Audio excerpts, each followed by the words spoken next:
All right, for question number 2, we've got 9x squared minus 15x, and they want us to put it in this form. Now, keep in mind, if it looks even remotely like vertex form, then try to put it in vertex form. In this case, it's going to be y equals a times x minus h squared plus k. Now, just focus on putting it in vertex form first.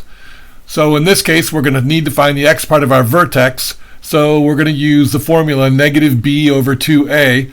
So negative b is going to be 15 over 2a, that's going to be 18. 15 over 18 is going to reduce it to 5 over 6. Then when I substitute in the 5 over 6 in place of x, I'm going to find out that the y value of the vertex is going to be 25 over 4.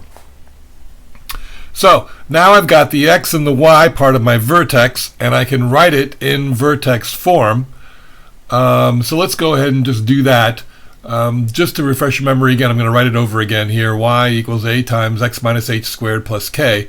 So the a is 9, that didn't change, and then it's going to be x minus 5/6, and then it's going to be minus 25 over 4. All right, now our job is to make it look like theirs. Now you'll notice how they've got a 3 on the inside. Well, this 9 on the outside, if I take the square root of it, or if I rewrite it as 3 squared, both of these are squared now, so I can distribute the 3 to the inside of the parentheses. So it becomes 3x minus 15 over 6.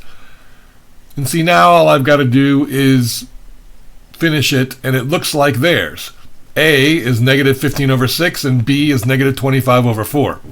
Now, in the second part, basically what they want us to do is they want us to solve a quadratic inequality. Keep in mind, basically the strategy is going to be solve it, find the x-intercepts, sketch a graph, and then determine whether or not the answers are between the x-intercepts or outside. So first we'll start by factoring. We'll divide everything by 3. We still got 3x squared, so we're going to use the x factor. We put a 6, negative 6 on the top, 5, divide by 3, divide by 3. Two numbers that multiply get negative 6 and subtract to get 5 is negative 6 and 1. Our x-intercepts are going to be at 2 and negative 1/3.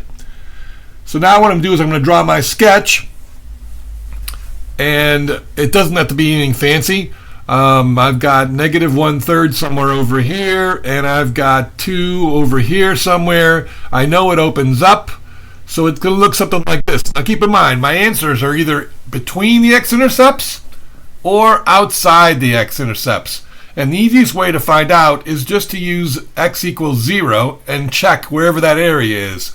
In this case, x equals 0 is between the x-intercepts, so we'll be checking the inside. If it's true, then all the numbers in the inside will be true. Well, in this case, I have negative 6 is less than 0. That's true.